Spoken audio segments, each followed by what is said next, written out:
evidence. Committee Republicans have spoken with multiple whistleblowers from numerous schemes involving the Biden family, reviewed Hunter Biden's laptop, and received documents of previously unknown transactions.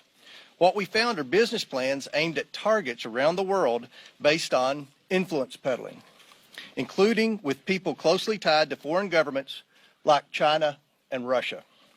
We also found plans based in the United States where the Biden family swindled investors of hundreds of thousands of dollars, all with Joe Biden's participation and knowledge. In 2019, shortly after announcing his campaign for president, Joe Biden told the American people he had nothing to do with and never had conversations with his family about their business dealings. That was a lie. Whistleblowers described President Biden as chairman of the board for these businesses. He personally participated in meetings and phone calls. Documents show that he was a partner with access to an office. To be clear, Joe Biden is the big guy. This evidence raises troubling questions about whether President Biden is a national security risk and about whether he is compromised by foreign governments. Despite the president's claim that he wasn't involved in Biden family business schemes, these photos show Joe Biden meeting with his family associates while vice president. Right there behind Paul. 4 different pictures. Committee Republicans have identified over 50 countries the Biden family sought businesses in. On the international side of the Biden family business, the deals were often led by Hunter Biden. And that map there behind Clay shows all the countries where the Bidens had a footprint in international business dealings. The investigation reveals a family that engaged with some of America's most powerful adversaries, planning to sell one of the largest sources of cobalt for electric vehicles in the world to the Chinese, for example. The Bidens flourished and became millionaires by simply offering access to the family. Among the dozens of shell companies the Bidens set up, there were millions of dollars of wire transfers, flights on Air Force Two to conduct personal business, and meetings with heads of state, all while Joe Biden was aware of what was happening. All the while, he turned a blind eye. Many transactions related to these businesses have raised red flags at U.S. banks. A suspicious activity report, or SAR, is a document a bank must file with the Treasury Department when a transaction is suspected to be related to money laundering or fraud or other types of criminal activity. According to media reports, the Biden family accumulated over 150 SARs. One SAR generated by an American bank to the Treasury Department connects Hunter Biden and his business associates to international human trafficking, among other illegal activities. The money that was being made from foreign principals in the same room as Joe Biden was increasingly spent on furthering illegal activity. The SARs show that Hunter Biden was conducting business with suspected human traffickers. The money gained through influence peddling was funneled to a suspected criminal enterprise, again, one linked to human trafficking. We have repeatedly called on the Biden Treasury Department to release additional financial documents to committee Republicans, but thus far Treasury has refused. We want to know what the Biden administration is trying to hide from the American people and why they are not being transparent. We also found evidence Hunter Biden sought to evade these SARs using his financial advisor, coincidentally a Clinton administration official. We will continue to pursue all evidence, and specifically the SARs and bank records in the new Congress. As part of our investigation, we have evidence that the finances, credit cards, and bank accounts of Hunter and Joe Biden were commingled, if not shared. And on some accounts, at least, red flags were raised by banks to the account owner or owners indicating suspicious or illegal activity. One of Hunter's closest associates, Eric Sherwin, was accessing Joe Biden's money and writing checks to reimburse Hunter. Sherwin arranged the Biden's international deals around the world. At the same time, he was a frequent visitor to the White House, and Joe Biden during the Obama administration, visiting close to 30 times, and sometimes with international business partners and Hunter, according to Hunter's calendar. Sherwin was also the president of Hunter's company and was appointed by President Obama to a position in the administration. After an apparent falling out with Sherwin, Hunter began coordinating business himself, and increasingly the deals brought in Joe Biden as a direct equity holder. One of these deals involves the sale of American natural gas to China. Evidence suggests Joe Biden had a 10% equity stake through his son. And behind Glenn and Andrew is a map from Hunter's laptop This was a PowerPoint presentation on his laptop in Chinese that they used in working with the Chinese. Now, let's think about this for a second. At a time when Americans are suffering from high energy prices because of this administration's terrible energy policy, we find evidence that Hunter Biden and Joe Biden were involved in a scheme to try to get China to buy liquefied natural gas, and from a whistleblower to try to get their foot in the door with China starting to purchase an interest in natural gas drillers. Now, people are in outrage over China buying farmland in the Dakotas. What about China starting to buy into our American energy industry at a time when we have an energy crisis because of the bad policies of the Biden administration? Now, let that sink in. Hunter brought in millions of dollars from this deal from entities tied to the Chinese government. In emails obtained by committee Republicans, Hunter wanted keys made for Joe Biden and Jim Biden, his office mate. He provided Joe Biden's personal cell number and called him his partner. The other partners in that deal were two people closely tied to the Chinese Communist Party.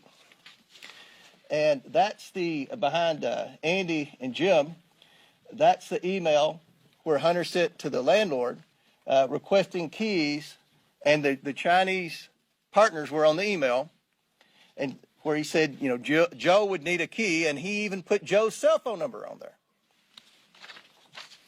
Domestically, Jim Biden, Joe Biden's brother, used the Biden name to enrich himself in return for the promise that when Joe Biden became president in 2020, business partners would get rich by having access to a future Biden administration.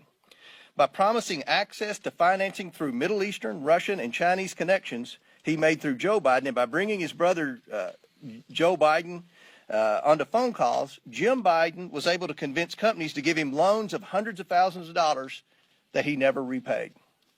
The Biden administration has answered none of our requests for information regarding the Biden family or the financial transactions they engaged in. Instead, the Biden administration has spent over $250,000 to staff to, quote, deflect Hunter stories. Protecting the president's son who has committed crimes with Americans' tax dollars is a waste. The domestic and international scheme that promised access to wealth in a future Biden administration constitute fraud. And the president's participation in enriching his family is, in a word, abuse of the highest order. Rooting out waste, fraud, and abuse will be the primary goal of a Republican House Oversight Committee. As such, this investigation will be a top priority. We are releasing a report today that details what we have uncovered. We are also sending letters to the Biden administration officials and Biden family associates renewing our request for voluntary production of documents relevant to this investigation. This is an investigation of Joe Biden, the President of the United States, and why he lied to the American people about his knowledge and participation in his family's international business schemes. National security interests require the committee conduct investigation, and we will pursue all avenues that have long been ignored. Committee Republicans have uncovered evidence of federal crimes committed by and to the benefit of members of the president's family. These include conspiracy or defrauding the United States, wire fraud, conspiracy to commit wire fraud, violation of the Foreign Agents Registration Act, violations of the Foreign Corrupt Practices Act, violations of the Trafficking Victims Protection Act, tax evasion, money laundering, and conspiracy to commit money laundering. The Biden family's business dealings implicate a wide range of criminality, from human trafficking to potential violations of the Constitution.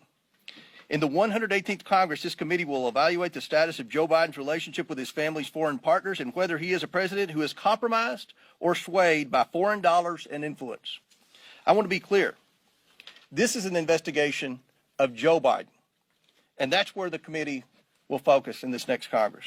I now turn it over to Oversight Member and the next Chairman of the Judiciary Committee, Jim Jordan.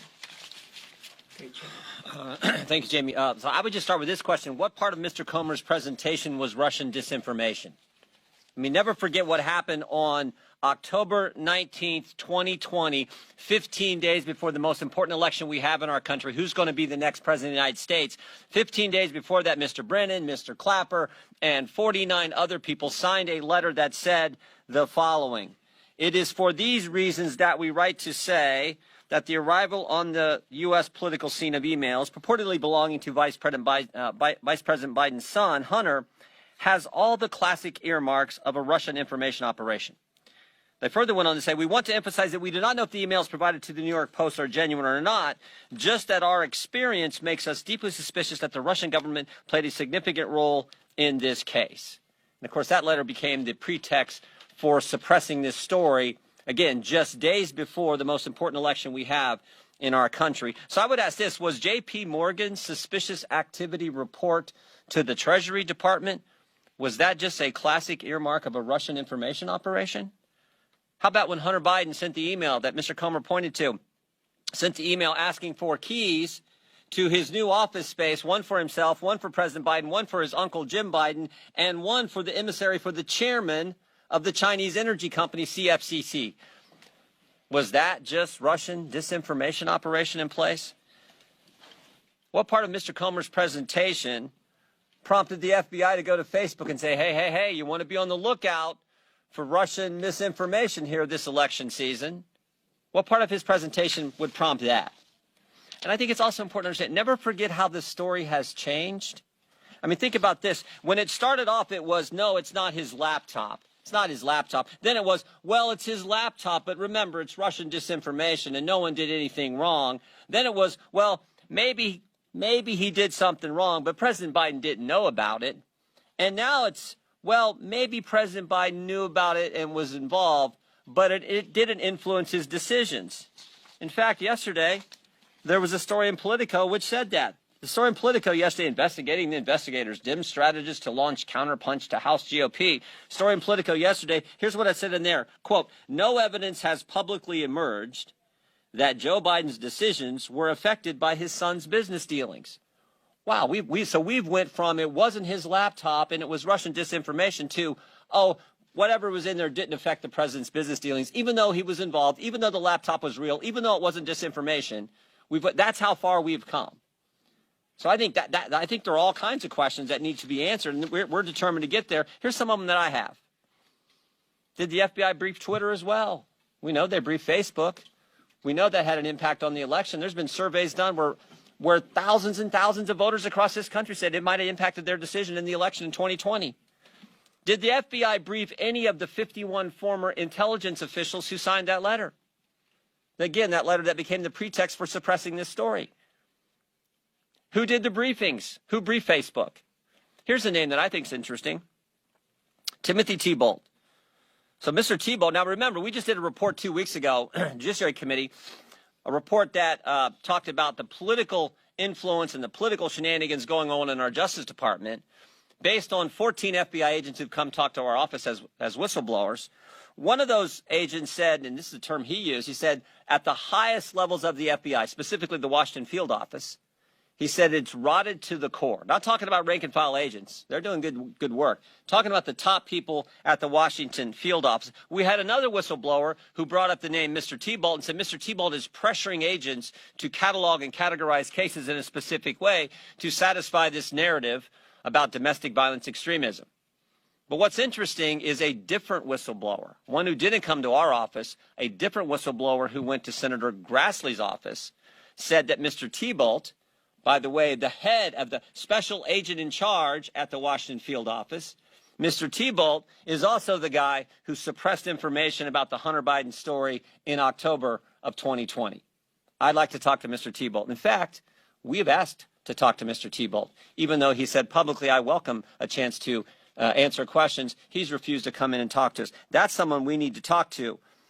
Why has the Biden administration suddenly changed their position on suspicious activity reports? Used to be, Mr. Comer wanted to see him, any member of Congress, any chairman wanted to see him, any ranking member wanted to see him, any member of Congress, any committee, you got a chance to see him. Suddenly, no, we can't see him. I think Mr. Comer and our team at the Oversight Committee would kind of like to see the other 148. They've seen 2. They'd like to see the other 148. So we're committed to getting to the truth, the facts. We think that's what the American people are entitled to. We're gonna try to help Representative Comer and the team here at Oversight with our work on judiciary, but with a specific focus on what the FBI was doing. We know these 51 former intel officials, they got security clearance. How often are they talking to the FBI? Are they talking to the FBI? Who's doing the talking? Who's doing the briefing? Were they briefed? There's so many questions that need answered so we can get to the bottom of this. And the final thing I would say is this.